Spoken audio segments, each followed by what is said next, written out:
I would like to start with Syria and with the recent agreement that was reached. And you once said that the military intervention for the U.S. will be, I'm quoting here, moral and political disaster. Were you relieved to hear about this agreement between Russia and the States?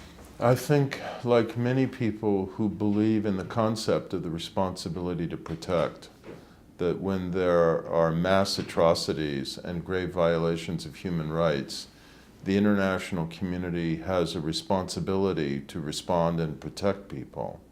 And that if the international community, embodied in its most formal and legitimate institution, the United Nations, and therefore the UN Security Council, won't act or won't authorize action, then whatever coalition that can be as broad as possible needs to respond to protect the rights of individuals and endangered minorities. Anyone who believes in that principle of the responsibility to protect probably has mixed emotions about this agreement.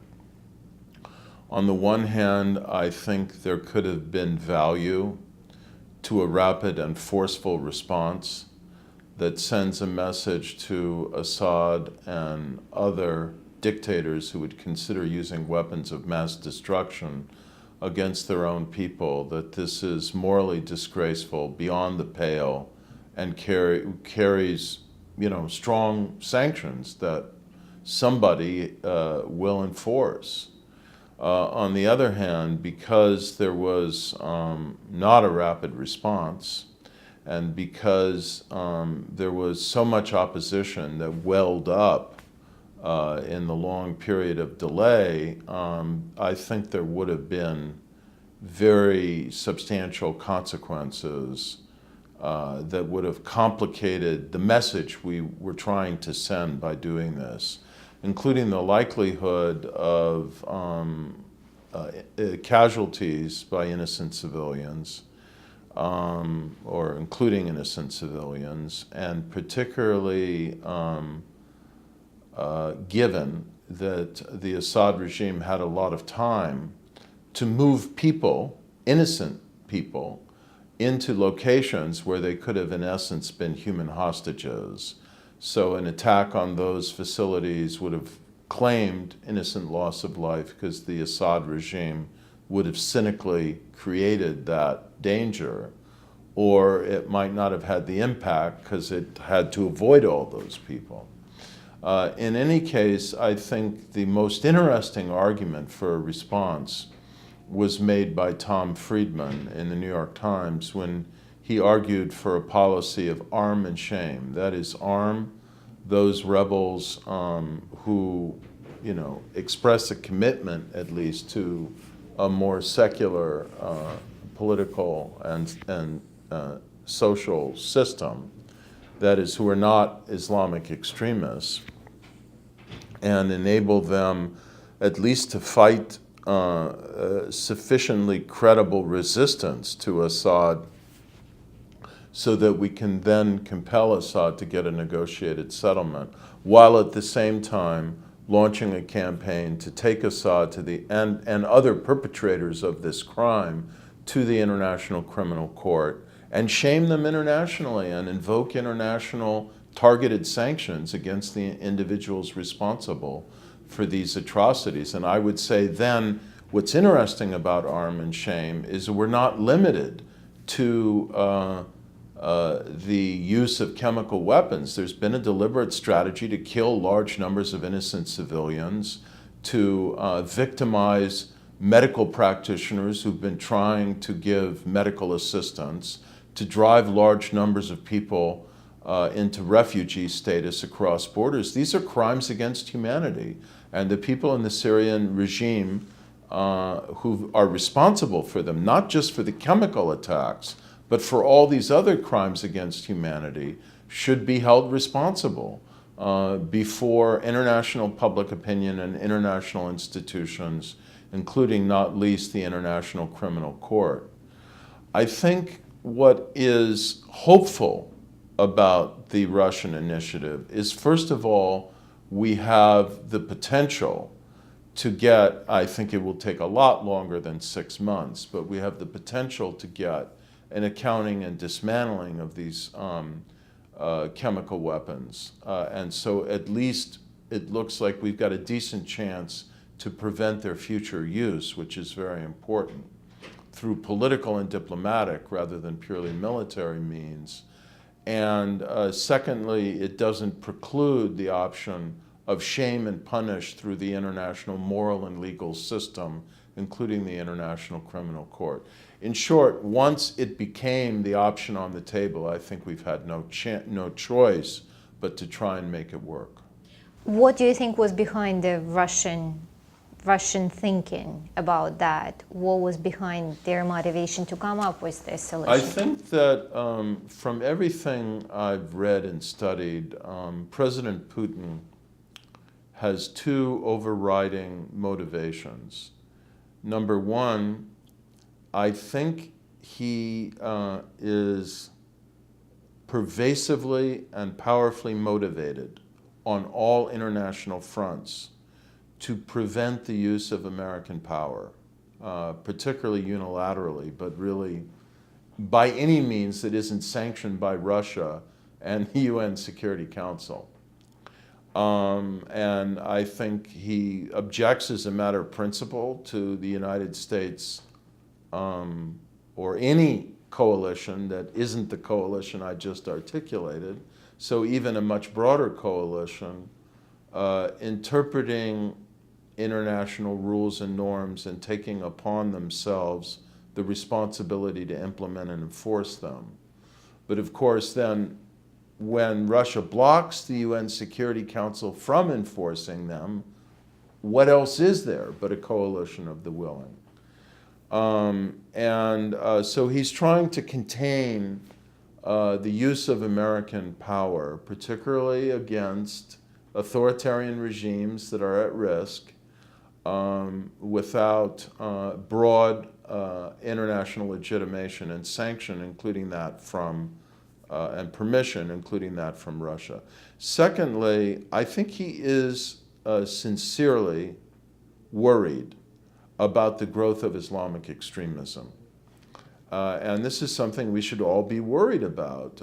International Islamic extremist fighters from many different countries, not only in the Middle East, but in Central Asia and beyond, have been pouring into Syria as they previously poured into Iraq, and before that into Bosnia.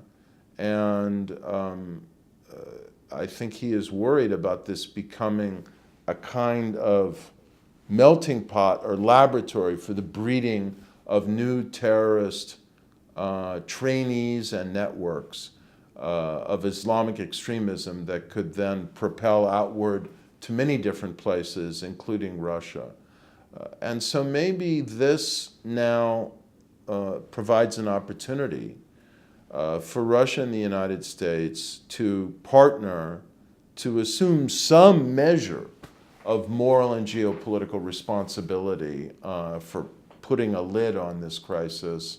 And what is hopeful about this, only modestly hopeful, but I think it's a hope that is now there and has to be investigated and tried, is that we might be able, if we move towards success in the narrow front of identifying and disarming the Assad regime's possession of chemical weapons, we might be able to graduate from that towards some negotiated resolution of the civil war itself in Syria. Does it give hope that Russia and America will come to the table and think about the reset of a reset, in a sense? Again, I think we should not invest excessive hopes in this. Russia has its own geopolitical interests and concerns. These do not, to say the least, perfectly overlap with those of the United States. But there has come to be, at this moment, an interesting and potentially expanding convergence of interests between the United States and Russia. And I think that the Obama administration and Secretary of State Kerry are right to explore how we can try and make this limited initiative work, and then to explore how might we expand this to rekindle momentum for arms control and nuclear arms reduction, maybe to work on some of the broader problems of the Middle East, and to try and repair a relationship that has been badly strained, but that if it could be improved, if not reset, would probably lead to a more stable and secure world in a number of respects. Let me say something that's also very important. We do not and we cannot, in the pursuit of this better relationship, surrender our concern for human rights and for freedom in Russia itself and in the former states of the Soviet Union bordering Russia, what Russia sometimes likes to refer to as its near abroad, and what it clearly wants to rally into some new collective gathering that might look, in a lot of respects, like an association of the former Soviet states.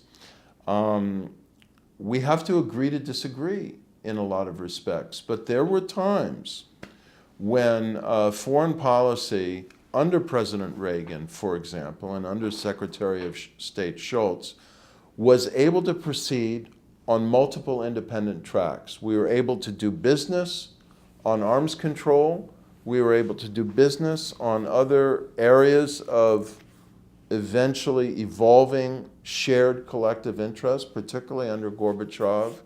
But we were able to press our concerns about human rights in Russia, dissidents in the Soviet Union, dissidents in the Soviet Union, the situation with respect to Soviet Jews and refuseniks, and a lot of related stuff. And so I think we have to remember that cooperation on a number of issues doesn't and cannot require us to surrender or to silence our moral concerns for the state of freedom in Russia or in some of the states that Russia is engaging elsewhere in the region. Democracy has been a big concern for the post-Soviet space in general. On September 15th, we celebrated International Day of Democracy. Can you think of a single most remarkable achievement on the post-Soviet space in terms of democratic development? Well, yeah, that's easy. Look at the three Baltic states of Lithuania, Latvia, and Estonia. I think they are now, without glorifying or dismissing some of the growing pains and problems of democracy that lots of new and established democracies confront, they are now stable and quite liberal democracies. And one can say, well, they weren't really part of the Soviet Union as it emerged from the 1917 revolution and the aftermath of the forging of the Soviet state. They were only annexed much later, but nevertheless, they were part of the Soviet Union for decades. I think that, and Moldova is moving toward, democracy, again with difficulty and growing pains. I think there's been a remarkable evolution in Georgia, which, we don't want to call a stable democracy, but I think has returned to the ranks of democracies and has made some interesting reforms in governance and control of corruption, which has the potential to spread through the region and become, establish some best practices that might be studied and borrowed elsewhere in the region. And I don't think we should dismiss the possibility for revival of democratic progress in Ukraine. Ukraine is in a very difficult and worrisome place right now. There is a clear backward slide under President Yanukovych toward extreme corruption, a very serious erosion of freedom and the rule of law, particularly with regard to freedom of the press and the infiltration of what look like organized criminal networks, or at least extreme clientelistic relationships back into government, and the intimidation of opposition with the imprisoning of former Prime Minister Yulia Tymoshenko being the most visible symbol of that. But I think Ukraine realizes, even President Yanukovych realizes, that Ukraine's future lies with Europe economically and not moving backwards into an economic association with a collection of former Soviet states led by Russia, dominated by Russia, that together, are mainly depending on oil and gas for their economic prosperity. That's not a winning formula for integration into and competition within the vigorous and potentially very transformative global environment of trading nations.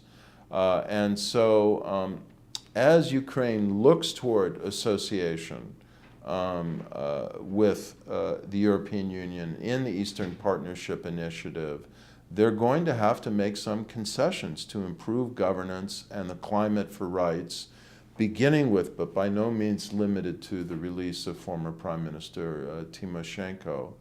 And I think that, combined with the sobering experience of what Democrats lost in the election of President Yanukovych and in the backward slide ever since, has created a new energy and a new sense of commitment and opportunity among Democrats in Ukraine that gives them, I think, a very good chance of political progress, of containing the authoritarian slide, and of reviving democracy in Ukraine in the coming years. You started talking about the economic aspect of Ukrainian development in this sense. In your writing, you talk a lot about resource curves.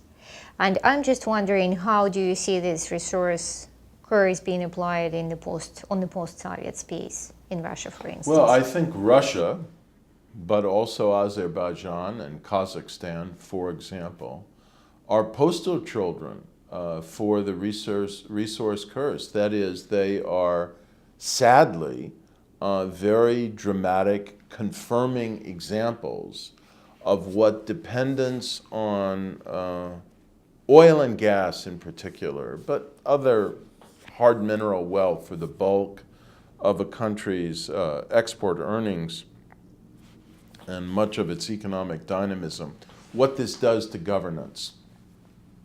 The core problem is that when much of the wealth of the country and a large proportion, or even the majority in some cases, of government revenues are deriving from rents, that is unearned income, that simply by the accident of nature fall into the coffers of the state, it distorts the relationship between citizens and the state, because the state then floats above the society with no strong bonds of accountability and ownership on the part of the citizens.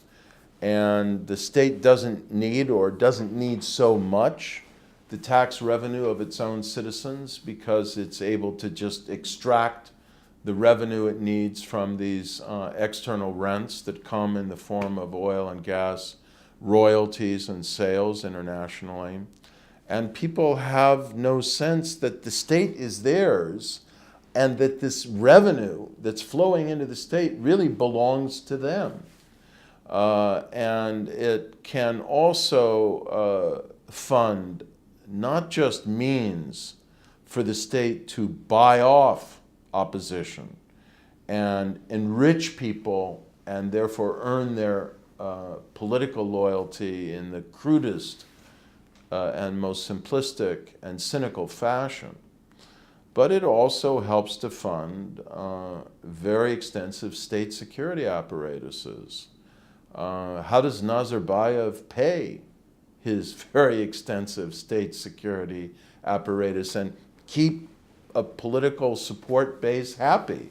It's with oil and gas revenues. The same with Aliyev in Azerbaijan. How is Vladimir Putin paying for the extraordinarily energetic revival of a quite talented and efficient state security apparatus in Russia, and now the rather ambitious expansion and modernization of the Russian military? I mean, it's virtually all oil and gas revenues. What is Russia producing that people are clamoring for in the world in terms of goods and services, other than Kalashnikovs and maybe some other weapons? You've got in Russia one of the most talented and sophisticated sources of computer science and engineering talent, but particularly computer science and mathematical talent and so on. These are people who could be writing software that could be changing our lives, the way that cell phone apps and computer programs and technical innovations in the cyber innovation field are changing our lives for the better around the world. And instead, you have a dedicated effort to steal secrets from the West, make mischief for democracy-supporting NGOs, and really focusing on kind of the negative rather than the economically productive and liberating positive end of these technologies. So if Russia were a more open society and led by a more forward-leaning and progressive leadership, I think, and decided to just bet on information technology as a cutting edge for innovation in its economy, it could do very exciting things. And at some point, the Russian people are going to wake up to the fraud that I think is being perpetrated on them in terms of the notion that they're doing as well as they can economically, and indeed pretty well, and realize that they're falling further and further behind in terms of international competitiveness, and this is not a sustainable model in terms of Russia's place in the world economy. Speaking of Russian awakening, there has been 2 years of protests. Of protest movement rallies and people just unhappy with the state of things. But they boiled down in a sense. What do you think is the future for the Russian opposition and this movement that started, but then what happened to it? It's very hard to sustain mobilization at a very active pitch of intensity and voice indefinitely, particularly when people are subjected to the risks, the intimidation, the punishment that is being visited upon those civil society and political groups in Russia that are working for a freer and more democratic society. So it's natural and not surprising that just as partly as a consequence of the rhythm of protest and dissent, that one would see some subsiding of the intensity and loudness of protest. But the underlying sentiments are still there. I do not think this is the onset of apathy or even resignation. There's a kind of drawing down and reconsideration and gathering of ideas and strength and kind of thinking through strategies and maybe waiting for new opportunities. Now, every 5 or 6 years, in the case of a presidential election in Russia, now that they have unfortunately changed the presidential term to 6 years, which is, I think, too long in any presidential system.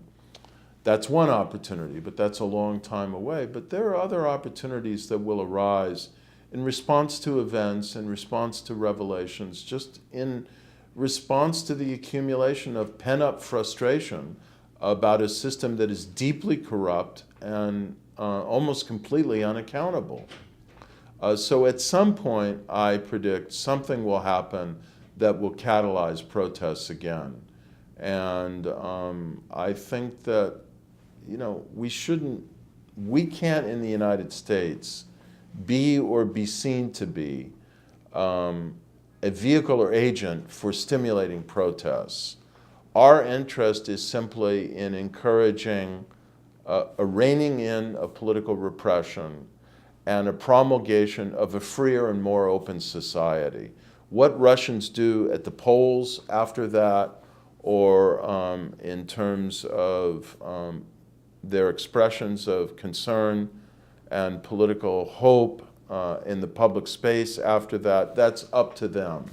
But at a minimum, we have to continue to insist on and try to engage for and work for a reality in Russia where they have a freer and more open society. Because that is the only way they're going to be able to move forward economically. And it's the only way we can achieve a really enduring partnership with Russia that can return Russia to a place of pride and distinction as a major power helping to manage in the best sense of the word the problems of collective security in the world. If you demonize Putin, you'll drive him into a corner. And so, and this is a balance we need to strike in a lot of places. On the one hand, we have to be very clear about our values and not abandon them. That whatever we want in Syria, whatever we want in the Arab world, whatever we want at the UN Security Council, we aren't shutting up about human rights in Russia. Get used to it. This is going to be, as long as you're doing this, we're going to be saying this and raising these issues and trying to keep hope alive in Russia and so on and so forth. But there's a way of doing it that gives the regime and Putin himself, and I am evolving in my thinking about this, because I think what's happened in the last couple of weeks is a very, very seminal and interesting development. I think we have to kind of create a space now, or a vision, where Putin can see, okay, maybe if I lighten up a little bit and I become a little more kind of pragmatic and cooperative, I can get what I don't have. I like Rodney Dangerfield, I can get some respect in the world. And so if those of us, who are strongly for democracy and human rights, say, okay, look, move a little bit in this direction, we're still going to be critical of what you're doing on a number of fronts, but you may get a little bit of what you want in terms of international stature and influence. I think it will be more productive, because one thing is very apparent. The liberal Democrats of Russia are not coming to power in the next couple of years. I mean, there's not going to be a color revolution in Russia. I think that you never know when there might be some crisis of governance, some scandal, some natural disaster, some, military, a submarine sinks due to incompetence or corruption. I mean, who knows? That exposes the rot in the system and is a hard slap across the face to the Russian public that leads them to say, God, we can't go on like this. We're not dealing with our problems. So you can never know.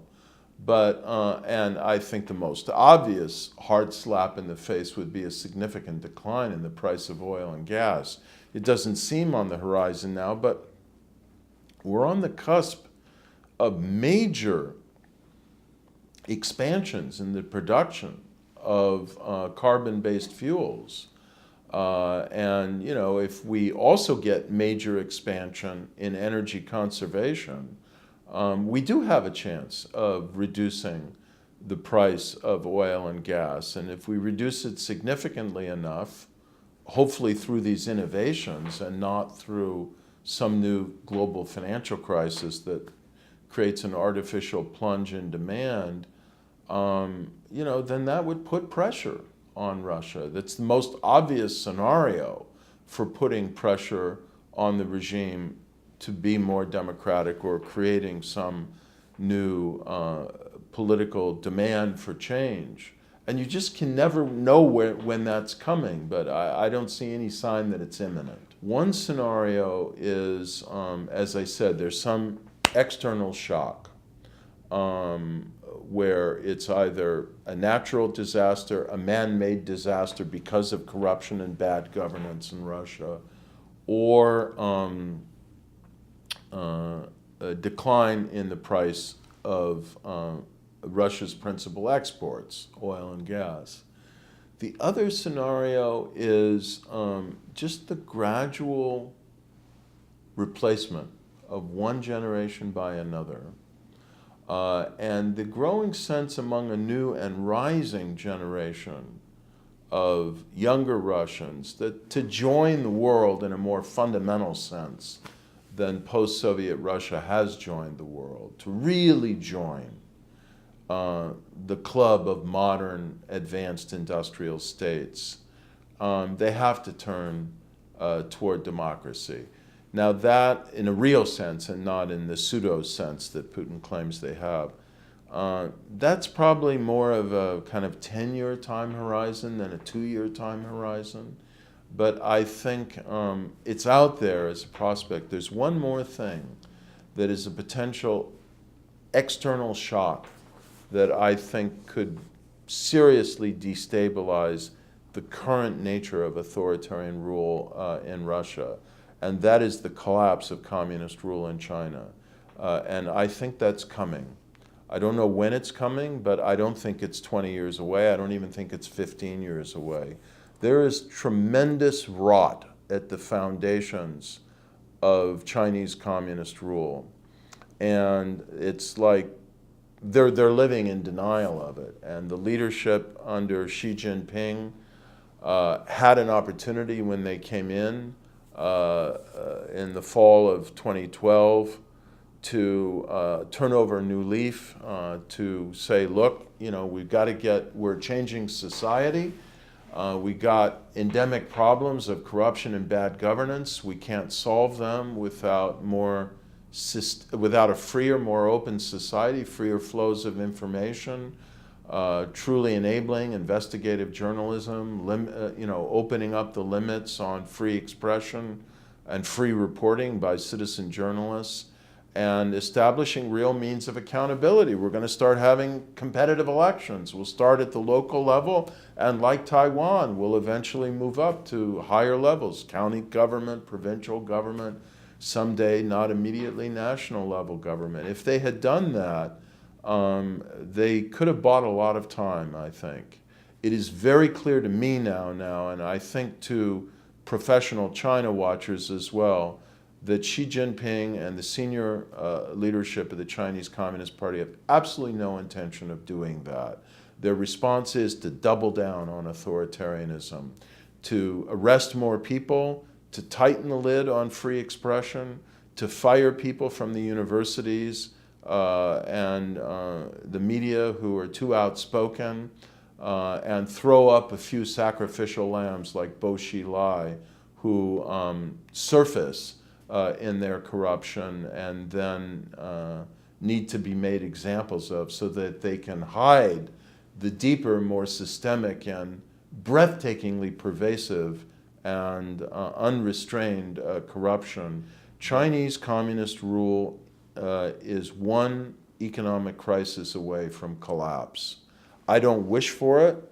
I wish that they would pursue a soft landing through economic and particularly rule of law and political reform that would be planned and gradual, so that they slowly build up the foundations of a rule of law state and a free society and an accountable, open, competitive political system over a long period of time. But there's no sign they're going to do it. And this man, Xi Jinping, he just took over. He's going to be there for another, 9+ years. So, buckle your seatbelt. Something's going to happen because people are angry at the level of the burgeoning middle-class society and at the level of an entrepreneurial class, many of whom, of course, are linked to the party and the state, but also feel to some extent like they've earned it. They're involved in private enterprise, and here are these party officials just stealing the wealth or demanding a cut from every business or financial innovation or investment that they're trying to do. The pressure is building, the resentment is building, the anger is building. It's bottled up. They got to shut up about it, particularly the entrepreneurs, or they risk losing everything. And meanwhile, the party elite are just grabbing and grabbing, stuffing their wealth abroad, sending their kids abroad, and they're ready to take the golden parachute and flee the minute the crisis hits. I'm not sure there'll be enough planes for them all to get out at that point. And I think that people are discounting the potential, the worrisome potential, I worry about it, for a sudden crisis, a natural disaster, plunge in economic growth, and we already see a decline in economic growth that's probably not going to revive, or just a bottling up of pressure that finally explodes. And this is only to say that if there's a sudden collapse of Chinese communist rule, I think the reverberations of it throughout Eurasia and the world would be very profound.